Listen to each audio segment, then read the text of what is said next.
Having a 30% anomaly is also not acceptable. So you got to, you know, give some leeway where allow an error rate which is probably like 0.1%. It can't be more than 0.1%, because if you think about it, elections are won with a very thin margin, won or lost by like 0.1% sometimes.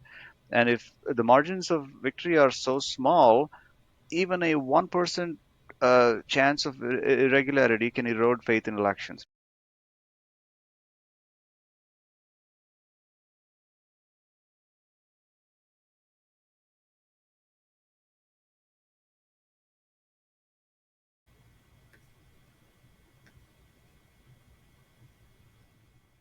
Welcome to all interested in election integrity. This August 7th, 2024 interview is the second in a series being made ahead of the 2024 elections by theveryright.com, each with the goal of addressing the vastly important election integrity topics that mainstream media no longer will address. Across the entirety of mainstream media, both written and televised, one universal message regarding election integrity is mindlessly parroted: the mainstream narrative that there is no evidence of widespread fraud in America's elections. The authors of most of these articles principally behave exactly the same. They play dumb about all of the evidence that rightfully has been reported outside of mainstream media. Immediately afterward, they invest all of the remaining energy into trying to jam you into the logically impossible conclusion that you can simply rest assured that election integrity satisfactorily exists, simply because they told you so. Most often by repeating the Reuters AP talking point, there is no evidence of widespread fraud in our elections. Widespread voter fraud, however, not only exists, the methods for committing fraud are also widespread. Even one form of widespread fraud, even if it gets defeated, other forms will immediately arise in their wake, perhaps even new ones, in the marketplace of election integrity crime. A few examples of types of fraud observed widespread across the country every election cycle are corruption by election worker, corruption by voting authorities, corruption by governmental authorities, corruption by USPS, mailbox thefts of mail in ballots, denied and corrupted election integrity investigations, incorrect ballots sent by the state, duplicate ballots sent by the state, and post election backdated and therefore illegal ballots. Of all types of widespread election fraud, the most impactful, as cited by essentially all election integrity investigators, is corruption of the voter rolls. Once voter rolls become corrupted, widespread mail in ballot application fraud becomes possible. Illegitimate ballots can then be sent, filled out, dropped in one of countless drop boxes across the nation, or simply mailed in a residential mailbox. The final checkpoint is machine level verification of election tallies, which itself can be corrupted, as addressed in part one of this series. While it is certainly one of the most important of election integrity topics, machine level corruption is unnecessary as long as there is a sufficient stack of illegitimate ballots to count and recount. Our guest today, Phani Mantravadi, is one of the two founders of online voter registration resource checkmyvote.org. Welcome, Phani. Will you please explain some of your background for our audience?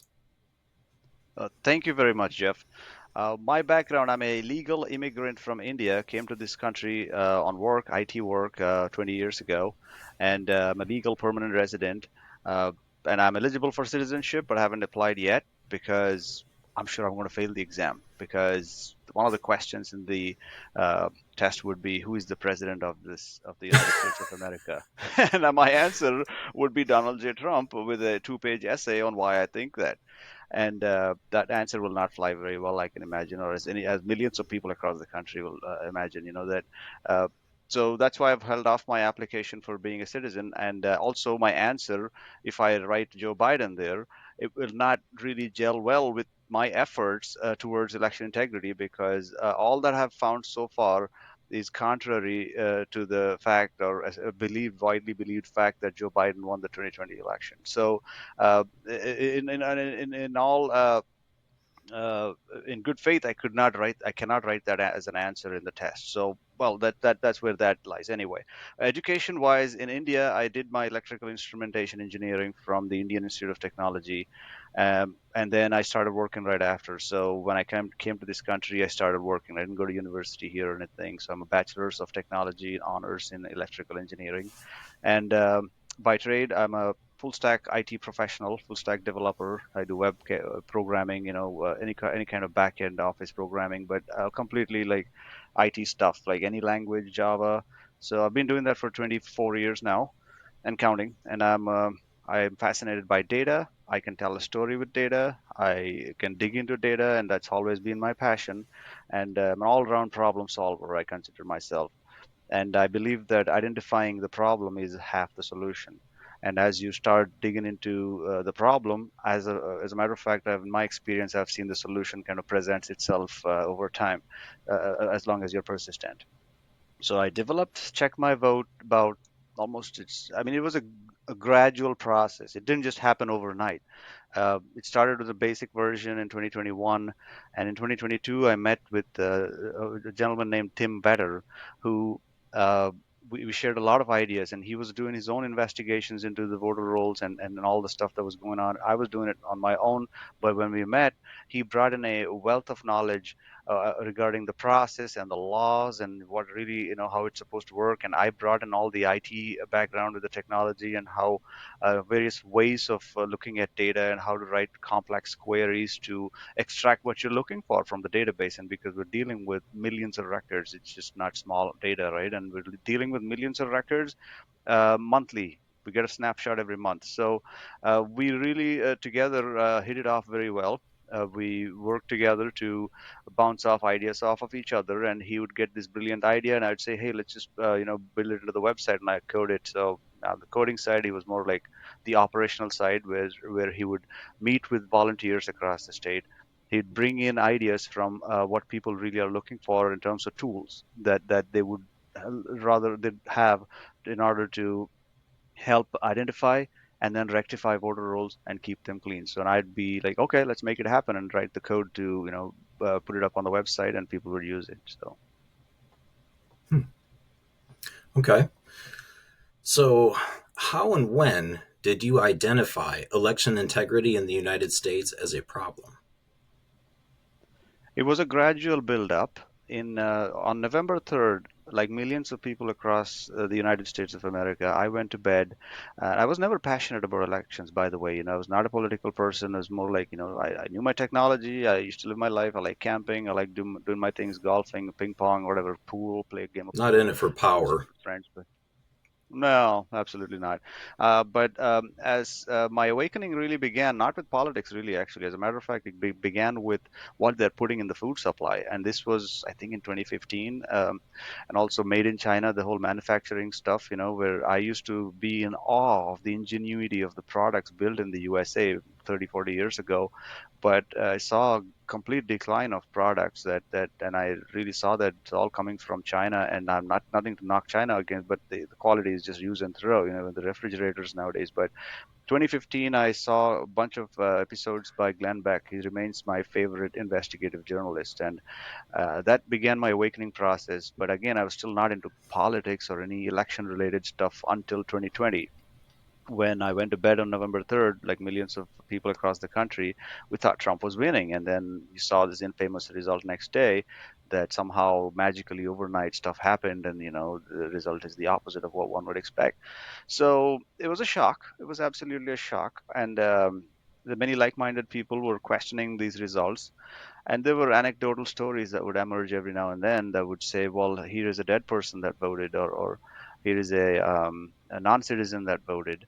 So that was concerning because I immediately thought to myself, hey, I'm not a citizen. I actually became eligible to become a citizen only in 2022. As of 2020, I was still going through the 5 years of legal permanent residency, where you're supposed to kind of, have that green card for 5 years without any bad record on you. And so I said, okay, I want to check if someone voted on my behalf because I'm not a citizen. I should not be voting, and obviously I did not vote, but I wanted to check if in the voter rolls am I there. So I obtained the voter rolls of the January 2021 snapshot, And I checked obviously my record; it wasn't there, so I was like, "Whew, that's good." And then I started to look for records for other people because they'd approach me because they knew that I had these voter rolls. So they'd say, "Hey, could you please check my address and see who's registered to vote?" So I'd just kind of email them or text them back saying, "Hey, yeah, I see these people registered." It was getting to be too much. Over a month, I was like doing 50 a day, and I'm like, oh goodness, I wish I could just build a website where, they could do this on their own. So that's when the idea kind of emerged in my head, but I really didn't do anything with it because I didn't know what technology to use. I knew all the technologies, but I didn't know what would be the most appropriate fit for this kind of tool. So anyway, um, April 2021 rolls around, and the Secretary of State Justin Benson of Michigan purges 177,000 registrations from the voter rolls. And that made me question because the supposed margin for victory for Joe Brandon in November 2020 was 154,000. I mean, 177,000. What if those all people voted that they purged, So I'm like, well, the results are questionable right there based on the virtue of that, those numerical facts alone. And I said, well, I wanted to investigate further. So I got into small grassroots groups nationwide. They were coordinating through various online tools. And I got together with this group called America First Audits, AFA. And they had a state level offshoot organization for every state. Like there was a Hawaii First Audits, there a New Jersey First Audits, and there was a Michigan First Audit.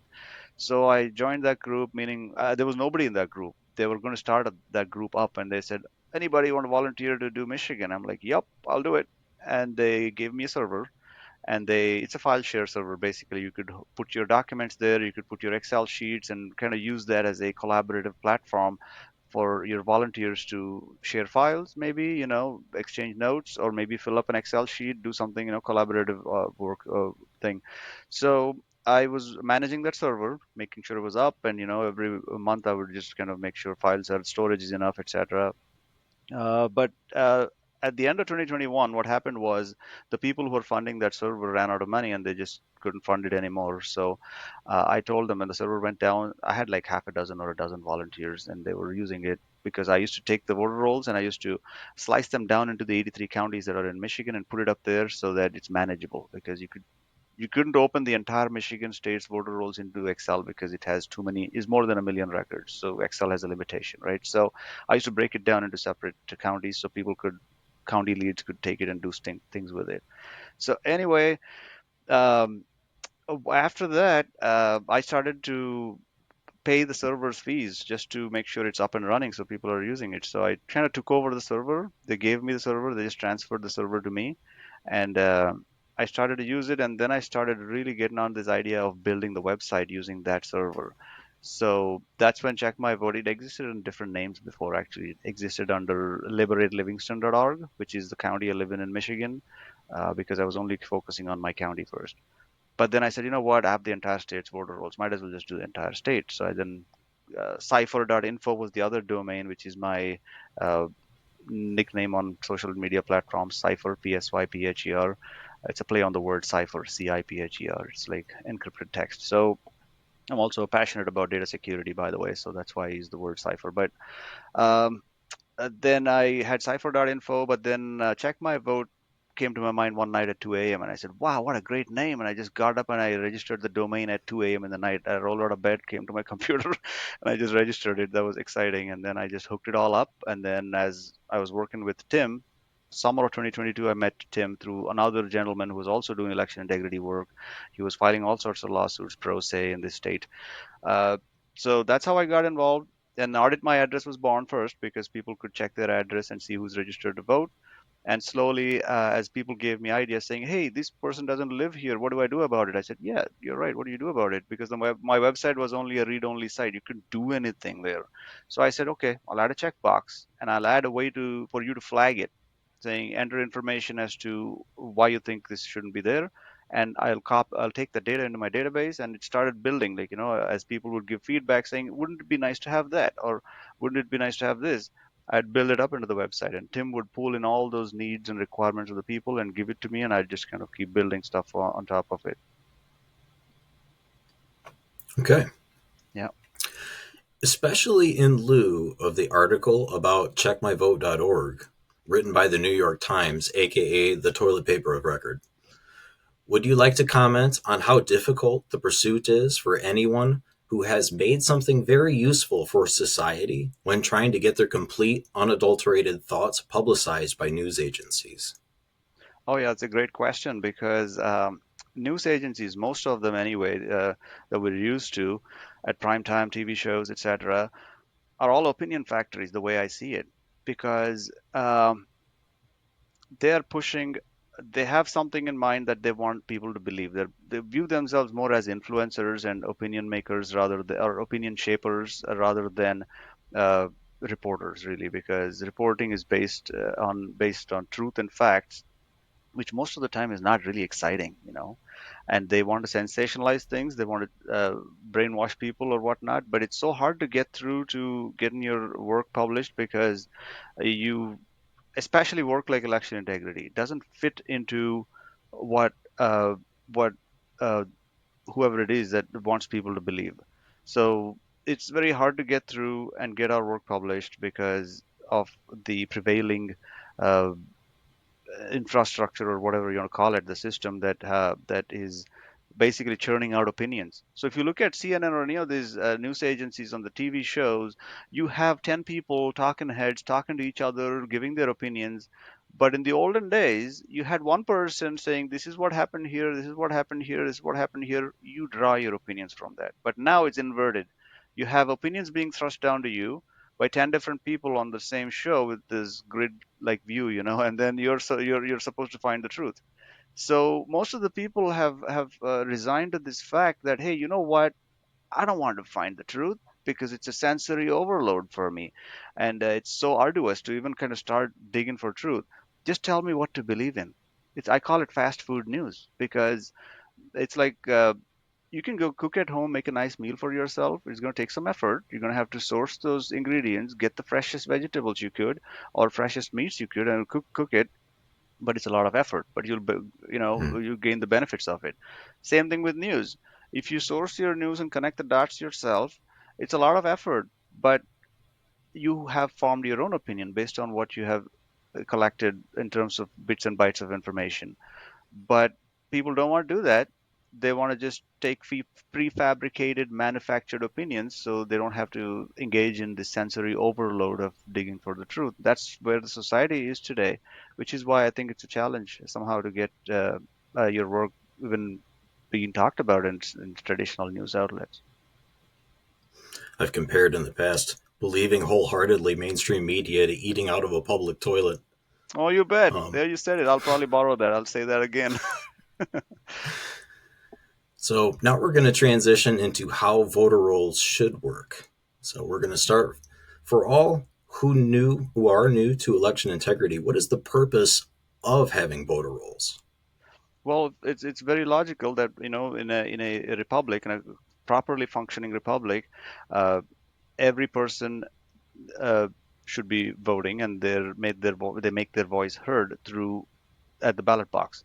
Now, the voter rolls is just a static list of people who are eligible to vote and who are legally allowed to vote, and these are all it makes a lot of sense because you cannot have someone on a tourist visa voting in this election. So the voter rolls is a list of people essentially that are, like I said, uh, people eligible to vote, and that's where it all begins.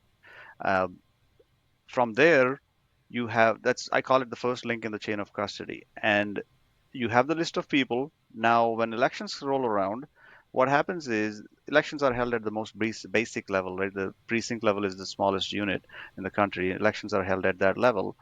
So every precinct has what's called a poll book.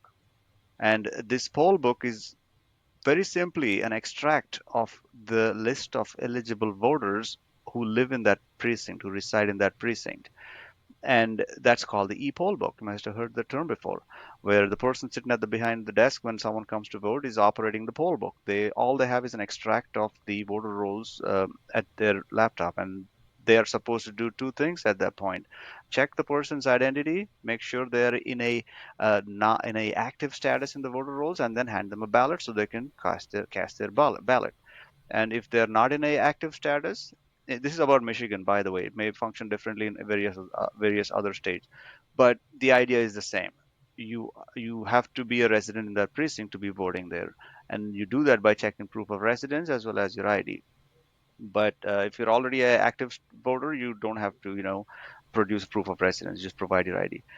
But that's the second link of the chain of custody. Third is a tabulator. When you fill the ballot up at that point, after you've established identity, you've gotten your ballot, you filled it in, and you put it into the machine.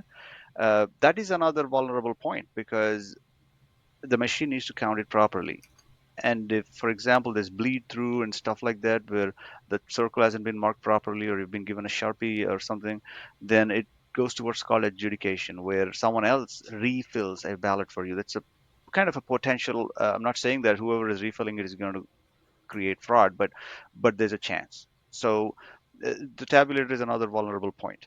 And then if the tabulators are connected to the internet, that's another loophole. Because if they're connected to the internet, we all know it's a two-way street. Things can go in, things can go out, and it doesn't need to be really need to go out, right? Because as if once the tabulator counts the votes, there's only one point at the end of the election after polls close. They need to transmit the data to where it's called the precinct reporting results, and that is published at every precinct. How many votes went to a Republican versus Democrat versus Independent, so on. So that's the fourth link. If anybody can mess with data at the precinct reporting results level, that's the fourth point. You have a compromised election. So all these four links in the chain of custody are important. Even if one breaks, it's a compromised election. So voter rolls sit at the first. It's like the proverbial genesis of the whole, process. Things are bad in the voter rolls, things get kicked down to the process, and garbage in, garbage out. That's what it turns down to. So Yeah, excellent. Which safeguards or protocols are being abused or simply broken? first of all, I think people on the voter rolls that shouldn't be there, which is check my votes area of focus, that's blatantly inaccurate from what we have seen across the country. And in Michigan itself, I could tell you based on what we found so far, and I can't say this is all there is, there might be more, but 350,000 registrations at least are um, either people who moved out of Michigan into other states, or people who have passed away, or people registered to empty lots, or otherwise um, uh, addresses that are not eligible for someone to register to vote from. Like, for example, a school building or a prison or a restaurant or a business. You have to be registered to vote from a residence or a residence or a nursing home, or those are valid uh, addresses from which you can register to vote from. So 350,000. So uh, that is one place where there's a big problem. And of course, we hear about all the other stuff going on with tabulators being connected to the internet, and stuff coming in from other countries that they have injected some numbers into the voter rolls, into the counting, That the was big tabulation. news this week, actually. Right. It was headlines that all of a sudden we need to worry about infiltrators from foreign countries getting into our election system, but we're not connected to the internet. Hmm. Yeah. Why does the chip exist on the tabulator? I mean, there's been some sort of news I read. It's not just news. It's like people across Michigan. I think this was in Antrim County, Michigan. They found this tabulator motherboard had a chip that is a Wi-Fi chip. Why does it need to be there? And the explanation given in many cases is, well, after the results are tabulated here, they need to be transmitted elsewhere for, aggregation. Sure, I'll give you that, but what safeguards do exist to ensure that nothing is coming in while the counting is happening, right? So the system isn't built right, or it's overly complicated, or engineered to be too complex, or it's not simple enough. We're It doesn't engineered to be abused. engineered to be abused. There you go. So um, it doesn't really inspire faith and confidence that things are going to be up and up. Like, if you have things like that, it's no surprise that people don't have faith in elections. And Mm-hmm. yeah, and I'm not from this country, by the way. I'm not a citizen of the United States, but at least I don't vote. I mean, uh, that's but the reason I told you earlier, because I in 2022, when I became eligible to be a citizen, I did not want to apply because my answer to the question I don't want it to be wrong in my conscience. But then if I write the right answer, it'll be wrong in the minds of the people who are evaluating me for citizenship. So only after this problem is gone, I'll apply when my answer is correct. Um, I kind of want to move on in that direction, but we don't want to get too off topic here. Sure. Let's cover more about what checkmyvote.org is. So, what info is on the site? Well, our goal, Check My Vote's goal is to restore faith in elections by restoring accuracy to voter rolls. And what's in there? Well, first of all, we source data from various locations. Number one is the voter roll itself. Every month, I get the voter rolls from the Secretary of State of Michigan, and we're also live in Ohio and Tennessee, but let's focus on Michigan. It's just the same process across any state. Um, the voter rolls are then examined to find things which are just really basic, for example, and like how many people are aged above 90, or how many people have registered to vote before 1920. So these are things we could just look at within the voter roll itself. And we can also look at how many addresses exist where there is more than four people registered to vote.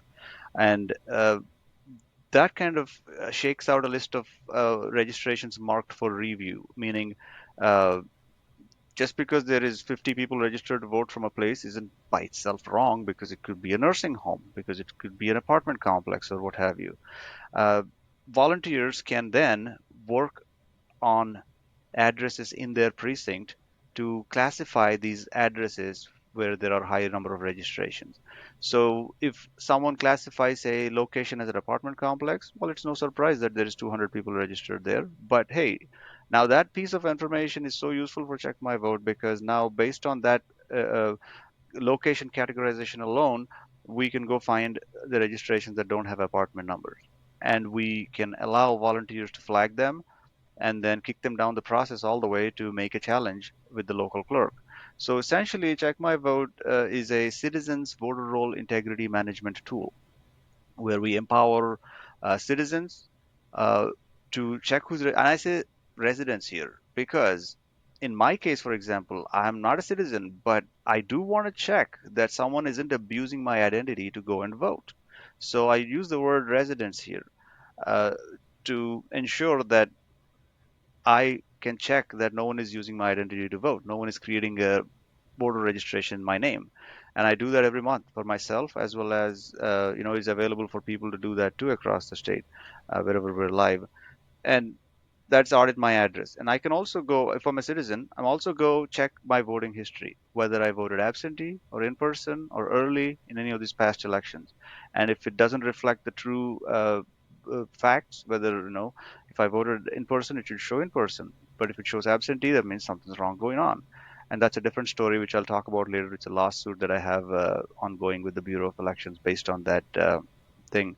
But Check My Vote allows people to do audit my address, audit their voting history, and also if people are led to do more than that, meaning they have checked their home, they've checked their voting history, now they feel like they're motivated to help in their local precinct, they can sign up to be a volunteer. And as a volunteer, they have more access to data. So the whole website is role-based access driven, meaning they can look at their precinct level roles and check if there is people registered to vote from an empty lot or a cemetery or any of these things. They can classify locations as a prison or whatnot. So Check My Vote uses all the input they're giving in to kind of really zone in to where the registrations are coming from, which shouldn't be. Like no one should be registered to vote from a cemetery, but we see it all the time.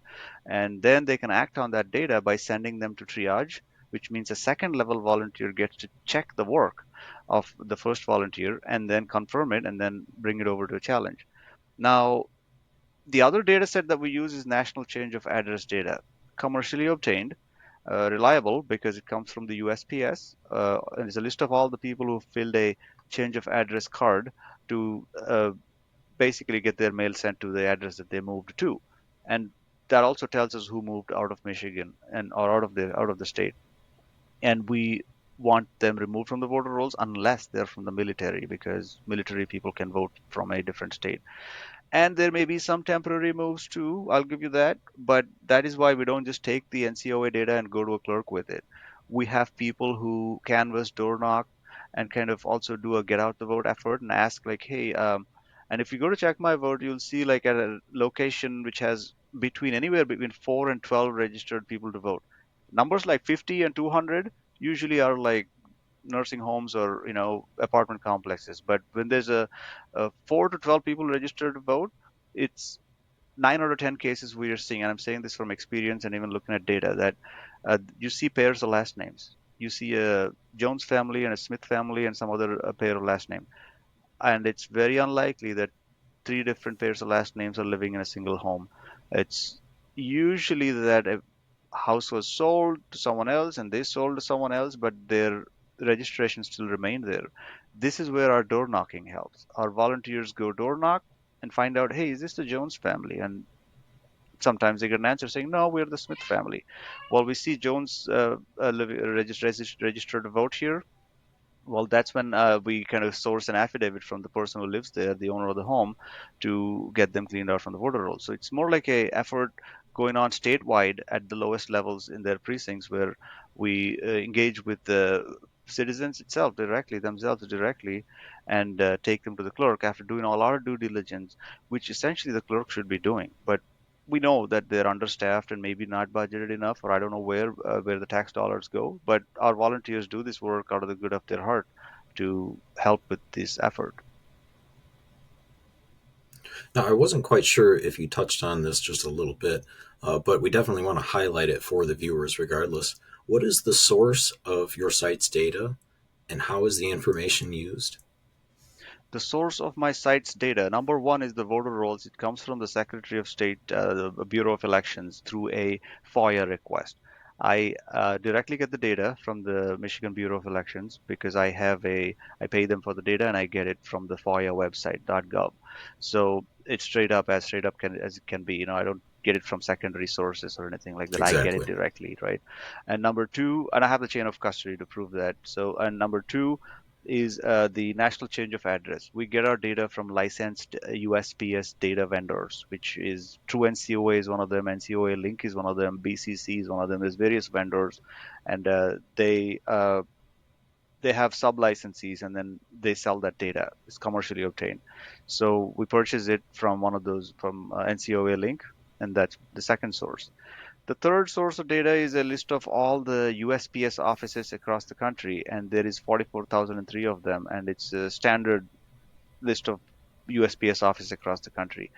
That data helps me see who's registered to vote from USPS office. So that's the third set. Fourth set is a continuously evolving data set, which is input by volunteers. Because if someone is coming back from a grocery store in my precinct, they would look at an address and say, okay, this is an apartment complex, and they'd go to check my vote and they enter it. So it's a continuously evolving data set. And someone would put in and say, oh, I went to this address, it was an empty lot. Or 3 doors down my house, there is an empty lot, and I'm going to check my vote that it's an empty lot. Or Hmm. in the next block, there's an apartment complex. I'll go to check my vote and tell that it's an apartment complex. It's all crowdsourced data that is continuously being enriched. Our database is continuously being enriched by people putting in this data, and that helps our algorithms because once we know it's an apartment complex, we can look for the fact that there needs to be an apartment number and so on.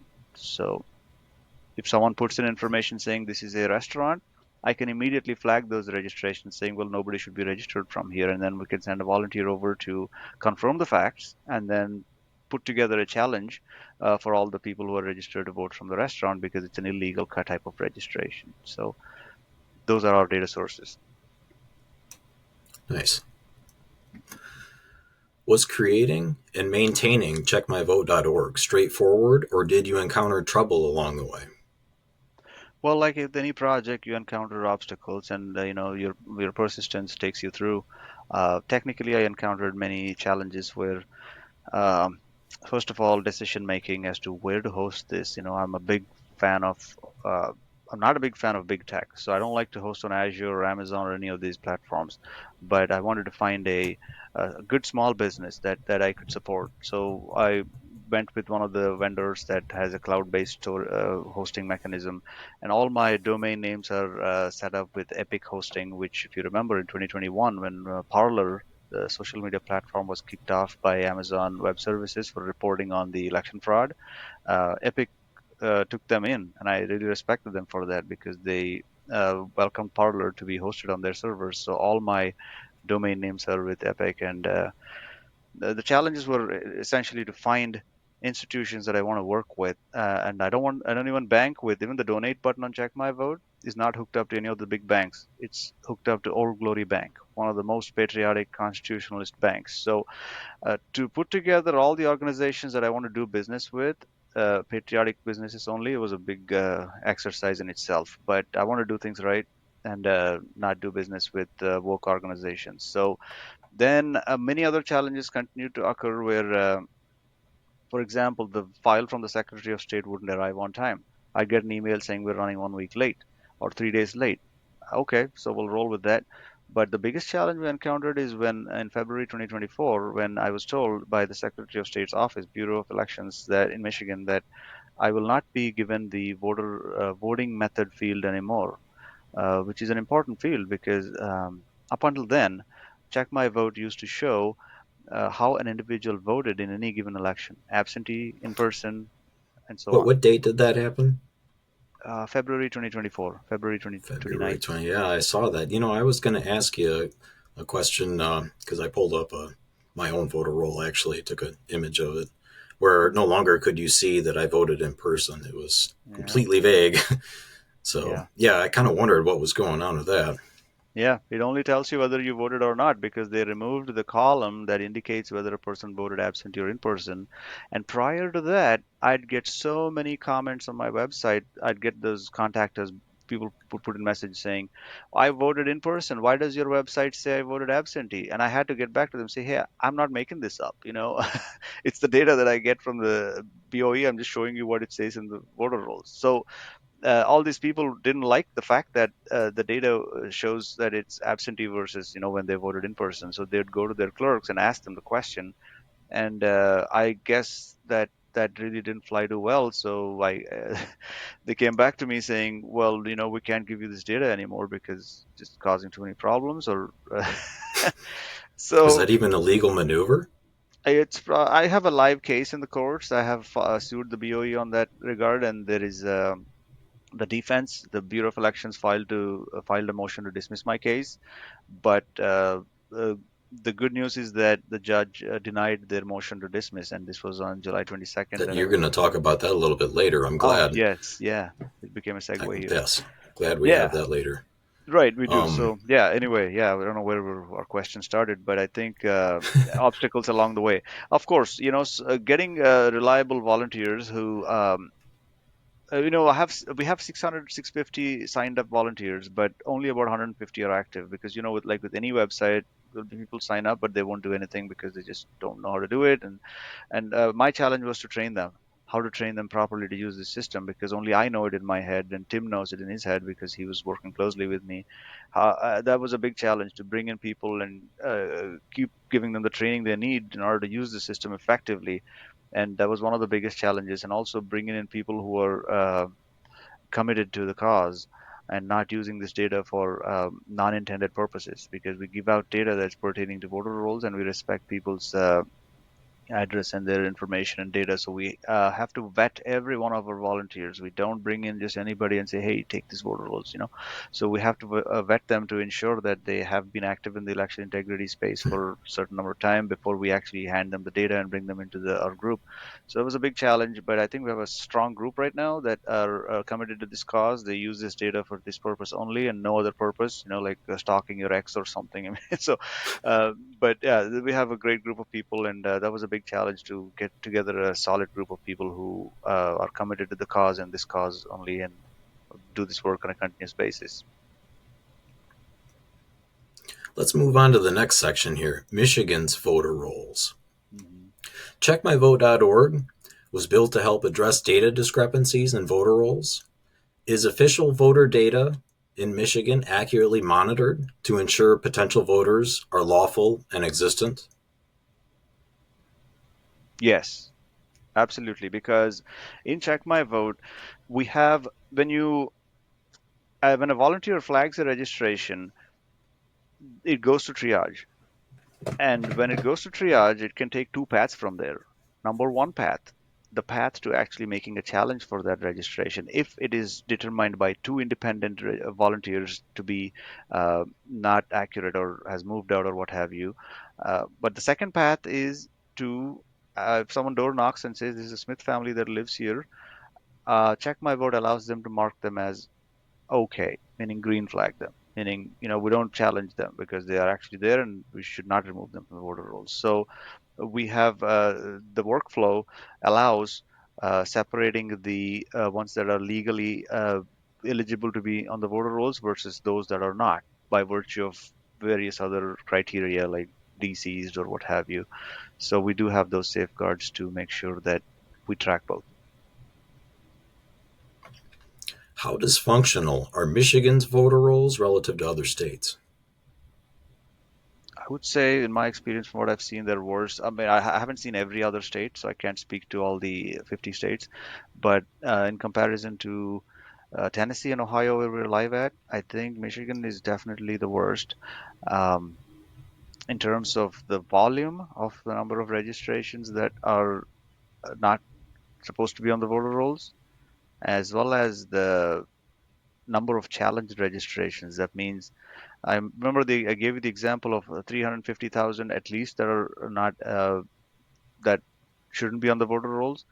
165,000 of them are in a non-active status, which means, according to the law in Michigan, if you're in a non-active status, meaning a challenged or a verified status, um, let me explain the process of cleaning a voter roll just to kind of for this to make sense. Okay, the way it works is uh, every record in the voter roll has a voter status. That is a data point on each record that is in the voter rolls itself that when we get from the Secretary of State. That status has various types of values. A stands for active, CH stands for challenged, V stands for verify, and C stands for cancelled, and there's another one called R that's rejected. We don't use those very much. But when a person who is active in the voter rolls that shouldn't be is challenged by someone in the same jurisdiction as the elector, that voter roll status, that registration status goes from active to challenged, CH. And it stays in CH status until the clerk, I mean, actually, the clerk sends a letter out to verify their proof of residence, meaning sends a card out, says, hey, you've been challenged. Would you please come and present yourself here in the clerk's office and show your proof of residence? And then we'll flip you back to active. Um, and that stays on that status, and then it flips to a V status, meaning undergoing verification, and it stays in the V status for at least 30 days. And if no one comes to the clerk's office, the clerk is by law, would send another card and then another reminder, three reminders, and it goes up to 45 days, and the status can be in a V status. And at that point, if no one has come to the office, the status V flips back to CH, meaning challenged. And if on election day this person comes and tries to vote, the poll book operator is supposed to ask them two things, not just one thing. Number one, they check for ID to prove that they're who they are. Number two, because you're not in a active status, they actually check for the proof of residence as well, which would have been checked anyway if they go to the clerk's office saying, "Hey, I'm here to just prove that I'm indeed living here," and they do it at the ballot box, and then they flip them back to active at that point, and then give them a ballot. So that's the process. So in Michigan, there's a lot of registrations in a challenge and a verify status. Out of the 350,000 that I found through Check My Vote, 165,000 are in a challenge and verify status. And if they do not vote in an election for two consecutive federal election cycles and are in a challenge status, they come off of the voter rolls. And there is tons of them in Michigan's voter rolls that have been in a challenge status and haven't voted in more than two federal election cycles and are still there, which Hmm. is not there in the other state, not as much, not as bad. Ohio has what's called a confirmation status, which is not challenged, but they're doing some confirmation kind of thing. But it's not as bad as Michigan. I don't know the details, but from what cursory data I looked at, it's not as bad. And Tennessee also, they have just active and inactive. So Tennessee is not as bad as Michigan in that regard. There may be other problems which I'm not close to, but I'm really much more close to Michigan's data. Tennessee and Ohio, we have those local groups that use the website, and I don't really delve deep into the data as much as they do because they're in that state, and I live in Michigan, so I look at Michigan's data more. Okay. Um, you recently enjoyed a victory in court. Oh, sorry, no. I have one more question about Michigan's voter rolls. That's very, very important. Is Hmm. Michigan withholding voter data from its voters? And we kind of touched on this a little bit earlier. They're withholding the status of the mail-in or in-person voting that you Oh, could so actually used to be able to voting method see. it's called. Right, the voting method field. They're withholding that. It's a live case. But there have been many cases where they're also withholding the poll book data. And that is an important piece of the puzzle because, on the one hand, we have the state level voter rolls. And when we distill that, we slice that data down to a precinct level, um, we want to compare that with what's in the precinct level poll book. And they don't always reconcile. In the initial phases before 2022, I think there were some people who were able to obtain the poll book data from local clerks and were able to take that data and compare with what the statewide voter file says, and they weren't reconciling very well. So what's being withheld now is the precinct level poll book data. So all you have is the state level data on the one hand. Now you don't have the other side of the equation to reconcile with. So that data, the poll book data being withheld, is tying investigators' hands in terms of uh, reconciling state level versus local level data. They want us to go to the state for everything now. Basically, the state isn't withholding. I mean, not as much. They're withholding the voting method field type now, but uh, the local clerks are being asked to withhold the data by the state. So that's what we're seeing across Michigan, and maybe across the country. Certainly not trying to make it easy for investigators. Right. You recently enjoyed a victory in court. Will you please give viewers a brief summary of what happened? Hmm. I wouldn't call it a victory just yet because the I told you about the voting method field type that indicates whether an individual voted in person or absentee in any given election used to be supplied to us through the voter rolls up until February 2024. On February 29th, I got an email saying they're not going to give that data anymore. Not only me, whoever is FOIAing won't get that data anymore. So after March onwards, we didn't get that data, so I promptly filed a complaint in the Court of Claims about getting that data. And the reason cited was that there are many precincts where there was only one person that voted early, and based on that data, I can find out whether they voted Republican or Democrat or Independent based on what's presented on the precinct reporting results website, and that violates the constitutional right of secret ballot of those individuals, is what the argument was, which I respect. Well, I don't want. I'm not here to violate people's constitutional rights. So, but then the case is about over redaction because they completely redacted the entire column. For a small minority, which is probably like close to 2 or 3%, if even if that, that are voting. How many precincts would be there where there's only one person that voted, right? And our precincts here in Michigan are like up to 2,999 people in a precinct.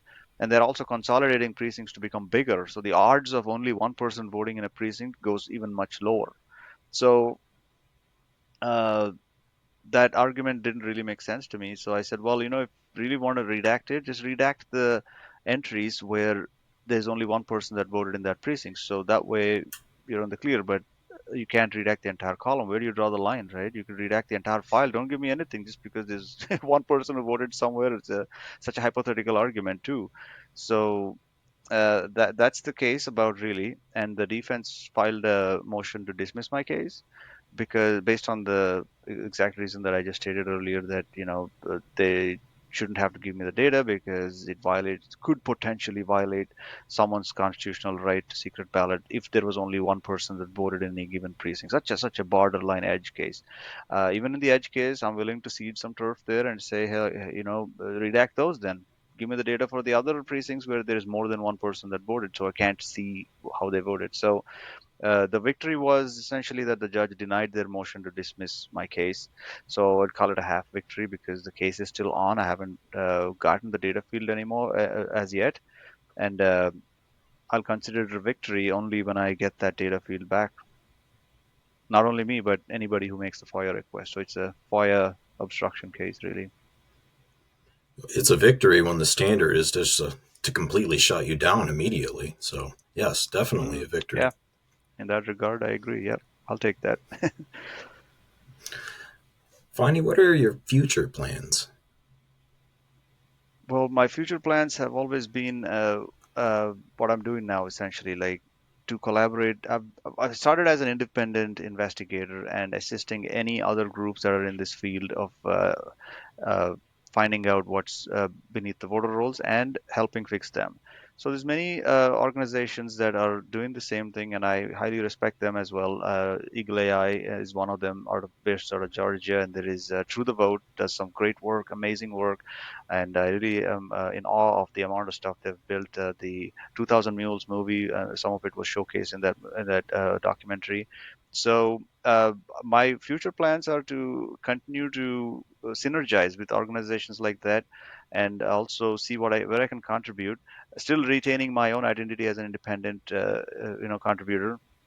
But I don't have any concrete plans further out because the way this evolved was organically, in the sense I deal with what's right in front of me, and as soon as I deal with it, something else pops up in front of me, and then I deal with that and something else pops up in front of me. So I never Form started fits off this function. thing. Exactly. So organic growth is what I believe in. I'll go where this takes me, but I don't have any solid long-term plans, no. But I will say this, that I'll quote Thomas Jefferson on this, my favorite president ever. He said, "Eternal vigilance is the price of liberty." So, going on that theme, my long term goal is to build a system that facilitates eternal vigilance to the voter rolls by everyday citizens across however many states we can expand this solution into. So, currently, since we're in Michigan, Ohio, Tennessee, definitely we want to continue doing what we're doing there, but we want to build as many states in as possible. And most people would believe that the government is doing a satisfactory job, and that's just not quite exactly what's going on when you look at the actual data, which is what you're working on. Absolutely, Sa- yes. Sadly, today, August 7th, is the final day the voter rolls can be remedied this election cycle. The 1993 National Voter Registration Act bars election officials from removing any voters from the voter rolls within 90 days of the election. Despite the ongoing and endless efforts of many, everyone can expect that the voter rolls will remain deliberately jeopardized during the 2024 election. What can viewers do to help the voter roll problems driving America's election integrity problem? Well, first, like what we said at the beginning of this show, uh, understanding the problem is half the solution.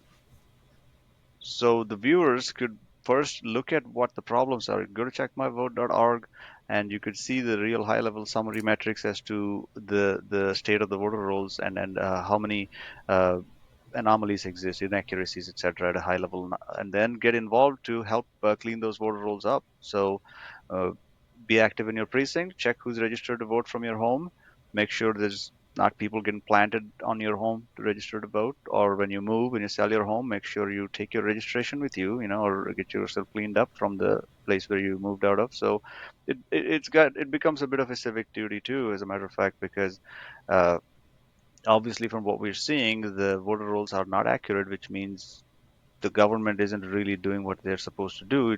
People have to perform some level of civic duty to make sure uh, voter rolls are accurate. Any final thoughts on the state of our voter rolls? Well, I think we've touched upon all of them, but not really any other final thoughts except the fact that they continue to get muddy. I mean, people move. I mean, I'll give it to you that people move out of state, people move in. It's a constantly changing data set. So, I mean, some might say, well, it's too much to expect 100% accuracy from the government. Well, I'll give them that. We're not expecting 100% accuracy, but having a 30% anomaly is also not acceptable. So you got to, you know, give some leeway where allow an error rate which is probably like 0.1%. It can't be more than 0.1% because if you think about it, elections are won with a very thin margin, won or lost by like 0.1% sometimes. And if the margins of victory are so small, even a 1% chance of irregularity can erode faith in elections, right? So that is where we are. We're working with razor thin margins here. So um, a number like 160,000 may sound very small when it comes to voter roll irregularities, but when you look at it in the big scheme of things, 8 million registrations in the state, and the margin of victory was in 2020, if you talk about it, 154,000. It's not a small number anymore. It's a big number. So what Check My Vote does is makes that data available down to the precinct level, so you're not dealing with big numbers because big numbers are overwhelming, right? 160,000 is a huge number. If you tell that number to someone, a person would feel, oh, I can't do anything about that. But if you tell a person there is 50 registrations that shouldn't be on your precinct level voter rolls, they'd be like, okay, I can knock five down. Bring my neighborhood together to work on five each, and all you need is 10 people to sit for coffee on a Sunday afternoon and kind of door knock and clean up your precinct. So that's the strategy that has really worked because Check My Vote makes this data available at the most precinct basic level. Precinct level action leads to state level impact is the philosophy behind this. So that'd be my final thought here. Excellent. Once again, Phani is the co founder of checkmyvote.org, which you and your friends and your family should use in order to investigate what is happening behind the scenes with your votes. Also, support the election integrity team at Michigan Fair Elections at myfairelections.org, mifairelections.org, and check out their election integrity news. Thank you very much, Phani. This has been enlightening. Glad to be here. Thank you for having me here, Jeff. Thank you.